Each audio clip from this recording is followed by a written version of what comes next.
I'm Ellen Gilinsky, and I have the honor to be the chair of our society, the Soil and Water Conservation Society. I took over as chair in July, right after our annual meeting, which I hope many of you were at. It was a wonderful meeting, despite transportation issues. I know it took me 24 hours and 4 flights to get from Seattle to Myrtle Beach. I arrived at 3 a.m., but that was some day. So I've been a board member for 4 years. I am an at-large board member. I split my time between Richmond, Virginia, which is where really home, and I live about half the year in Seattle because the grandkids are there. So that makes it worth it. It's nice to get an idea of what the West Coast is like. So again, thanks for the opportunity.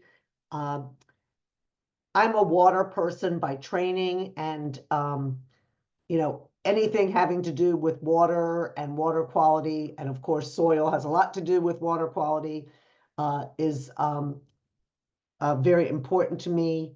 I've been working. I have a PhD in water ecology, and I did consulting for a long time. I've done state and federal service. Most relevant, I think, to the work of this society is that I spent a lot of years as director of the water division at the Virginia Department of Environmental Quality. So where I learned a lot about the interactions of agriculture and water, and the importance of soil conservation and other conservation activities. Did a lot of work in the Chesapeake Bay. And then I had the honor to be the Associate Deputy Assistant Administrator for Water at EPA. My thoughts are with my EPA friends today as they tackle some severe challenges coming ahead. I worked there from 2011 to 2016 in the Obama administration. And that is actually when I became acquainted with Soil and Water Conservation Society. I was invited to speak at meetings and really saw the great work and that SWCS promotes, and how important it is for us all to interact. Water, soil, land, is very important to look at the whole picture. So, and today I am an independent consultant on water policy issues. I'm also a member of the National Academy of Sciences Water Science and Technology Board, the policy committee of the Mississippi River Network, and of course, my work with Soil and Water Conservation Society, which I'm so excited about. The work you do is absolutely essential and core to our society. We are the Society for Conservation Professionals, and we want to represent you. And that's one of the reasons I'm on for your meeting, is to relay that message. And please encourage you to reach out to Claire, to Renee, who's just amazing, and to your board members. So Chris Hartley, who's at USDA, is the Northeast Region representative on our board, and feel free to reach out directly to me because it is your society. So I just wanted to go over some of the activities that we do to support your work. We offer personal support through career development. We know you're the key to conservation, and we want to assist you in your work in advancing your career, in becoming a leader, and in having a network of conservation professionals for you to reach out with. And I hope you've noticed we've really stepped up efforts in that regard. We are going to start a professional development series next year with webinars that you can sign into as you want, that help you develop as a professional. I hope you all know about the Emerging Leaders Program. I can't see all of you, but it looks like some of you are very seasoned professionals and you wouldn't be part of the Emerging Leaders Program, but you know emerging leaders.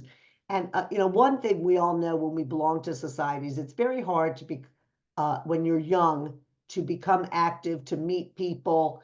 And that's really key to your professional career, as well as your personal development. So if you know someone who would be good for the ELP program, please get them enrolled in it. Of course, we just started the second year of the program, and we do have a full class, but next year. And if you were at the annual meeting, you saw what rock stars the first ELP group were. So I think that's a great program. We also have resources online, like a guidebook to work with underserved audiences, laid out along the 9-step conservation planning process. That's our DEI book. That's and we'll be having webinars on that too. We also represent all of you through advocacy. I know that you don't have time. You're doing your daily job. You don't have time to be following what's going on in Washington and elsewhere. So we take the voice of the conservation professional to the desks of leadership so that your wealth of knowledge is incorporated into decision making. We have a science and policy committee. We reconstituted the committee this past year, and we're becoming more active in sending advocacy letters to USDA, NRD, especially like on the NRDC requirements, on farm bill things. So we want to be your voice. So we're going to be sending out a member-wide policy survey. So be on the lookout for that. And please take the time to fill that out, because that's going to help us figure out what we should be advocating, because you can't do everything. So we're picking the big things and the things that are the most important to forwarding the work of conservation. We also share research through our Journal of Soil and Water Conservation. I hope you all read it. And it's going to be even better than before, because we just entered into a partnership with a publishing company, which is really where all journals have gone these days. They're not run directly by a society. They go to a professional group that, of course, we advise, and we still review the articles and stuff, but they get the publications out. I think that will be really helpful to us.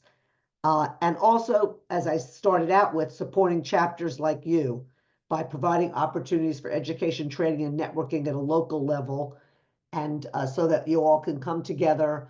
I guess it's good that we had COVID, because it got us used to being on Zoom, but certainly it'd be really hard in a state as large as New York to get you all together for a day. Travel and such would just take up most of the time. So it's great that we can be together to discuss and address environmental challenges, share pointers. So I don't know if you're all members. I'm guessing you are, but if anybody on this Zoom call is not a member, please consider this your personal information from the chair of the organization to join. And just some other fun business. We have some new t-shirts, and the SWCS store is open through November 24th. I think an email came out about that. So get some new swag. There's all different colors and styles and nerdy soil statements. And very importantly, our annual conference. An email came out about that too. The call for presentations is going to open December 2nd, so start thinking, and close February 3rd. And it's in California this year, going from one side of the country to the other. We're going to be in lovely Costa Mesa, California, close to it's the Orange County Airport, whatever it's called. I don't know. You don't have to fly into LAX. There's another airport to fly into that's right near Costa Mesa, and it's August 3rd through 6th. And I know I will be there, and I'm also planning a little vacation around it to see some of the other sites along the coast of California. So I know it's a long way from New York, but it'll be fun. New environment. So thanks for your time and energy. Again, I am serious about reaching out to me directly, or to Claire, or to Chris, about suggestions. We really want to, we're really moving to make it more your chapter, provide what you want, not what we think you want. And please fill out the surveys. I would really appreciate that. And thanks for putting the link in the chat. My keyboard isn't working right now. So I can't type anything in. So again, thanks, and I'll let you get back to your work. Ellen, that was great. And thank you for joining us. And so wonderful to have somebody as distinguished as you serving at the national level at the society, and as a resource for us.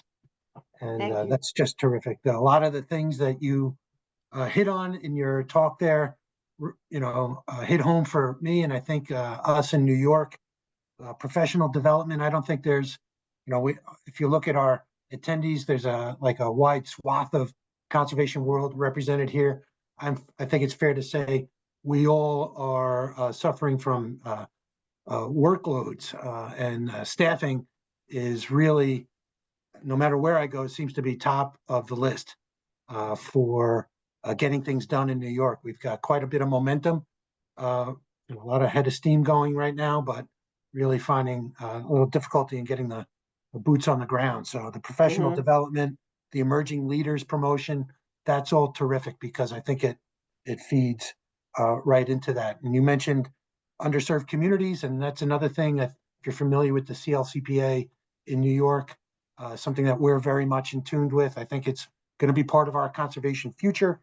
So we'll be moving into urban areas with both ag and forestry, and Yes. things along those lines.